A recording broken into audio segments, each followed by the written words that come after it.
Perkenalkan, nama saya Nugra Syawala dari kelompok 21. Saya dan teman-teman akan menjelaskan tentang materi leadership. Yang pertama, ada definisi leadership.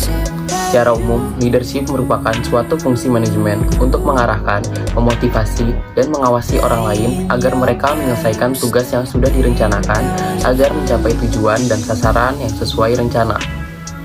Davis 1977 menyebutkan bahwa leadership adalah suatu kemampuan untuk dapat mengajak orang lain demi mencapai tujuan yang telah ditentukan dengan penuh semangat. Selanjutnya, fungsi-fungsi harus dimiliki oleh seorang pemimpin. Jadi, pemimpin itu harus memiliki beberapa fungsi berikut. Yang pertama ada fungsi perencanaan. Nah, fungsi ini dia tuh harus dimiliki oleh seorang pemimpin karena seorang pemimpin itu karena dia seorang yang dipatuhi oleh anggota-anggotanya dan dia selalu diikutin. Nah, itu tuh seorang pemimpin harus bisa bagaimana merencanakan suatu hal, baik itu program kerjanya atau yang lain di kemudian harinya, di masa depan gitu. Nah, fungsi yang kedua tuh ada fungsi memandang masa depan. Fungsi ini tuh harus dimiliki karena selain dia merencanakan sesuatu, dia tuh harus bagaimana bisa menghadapi atau mewaspadai sesuatu hal yang bisa terjadi di masa depan. Fungsi yang ketiga adalah pengembangan loyalitas. Nah, fungsi loyalitas ini harus dimiliki oleh pemimpin karena seorang pemimpin harus dituntut oleh dengan kesetiaannya. Selain kesetiaannya juga, karena pemimpin itu orang yang paling diikuti, dia harus memberikan contoh teladan baik tingkah laku maupun perbuatannya serta perkataannya. Yang keempat ada fungsi pengawasan. Nah, fungsi pengawasan ini salah satunya penting untuk para pemimpin karena selain dia bisa memberikan perintah, dia harus bisa mengawasi para anggotanya yang bekerja menjalankan proker-proker dia.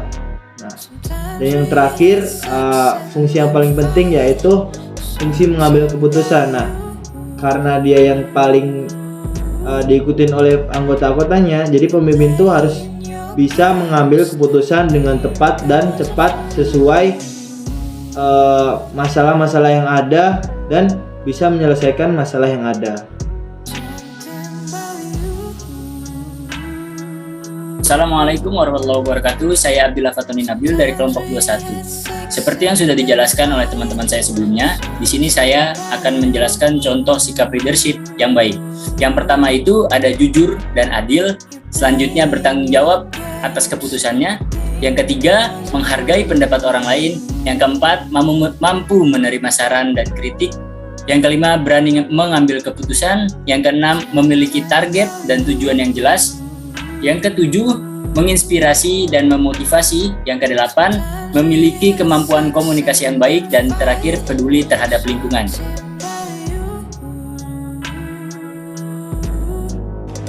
Hai, sebelumnya perkenalkan nama saya Ferenz. Nah, selanjutnya itu bagaimana cara kita untuk mengembangkan kemampuan kita dalam leadership. Bagaimana caranya? Nah, yang pertama itu caranya adalah sebelum kita memimpin orang lain, kita bisa memimpin diri kita sendiri. Bagaimana caranya? Yaitu dengan bertanggung jawab dan juga berkomitmen terhadap keputusan yang kita ambil.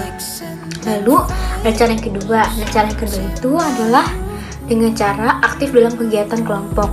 Jadi, jika ada suatu kegiatan kelompok, kita bisa berinisiatif untuk memegang tanggung jawab pada posisi tertentu. Contohnya menjadi sekretaris, menjadi bendahara, wakil ketua, ataupun bahkan menjadi ketuanya. Jadi dengan kita aktif di kegiatan kelompok ini, kita bisa belajar untuk berbicara ataupun mengeluarkan pendapat. Nah, selain itu kita juga bisa untuk belajar untuk mempertanggungjawabkan terhadap posisi yang telah kita ambil. Nah, lalu ada cara yang ketiga. Nah, cara yang ketiga itu kita harus sering mengevaluasi diri. Jadi dengan evaluasi diri, kita bisa menjadi pribadi yang lebih baik untuk kedepannya. Nah, lalu ada cara yang keempat. Nah, cara yang keempat itu adalah kita harus susun target untuk kita kedepannya. Jadi seorang pemimpin yang baik merupakan seorang pemimpin yang memiliki visi dan misi yang jelas. Oleh karena itu, kita bisa memulainya dengan kita menyusun suatu target.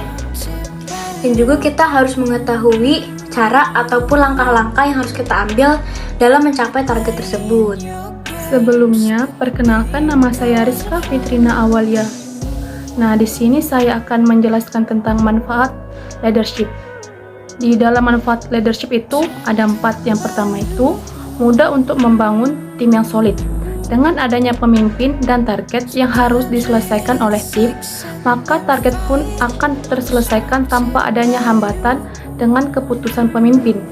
Yang kedua, fungsi kepemimpinan merupakan hal yang sangat berpengaruh untuk mengatasi perbedaan karakter. Selanjutnya yang ketiga, diperlukan analisa dan perhitungan yang tepat yang dimana sifat tersebut dimiliki oleh seorang pemimpin.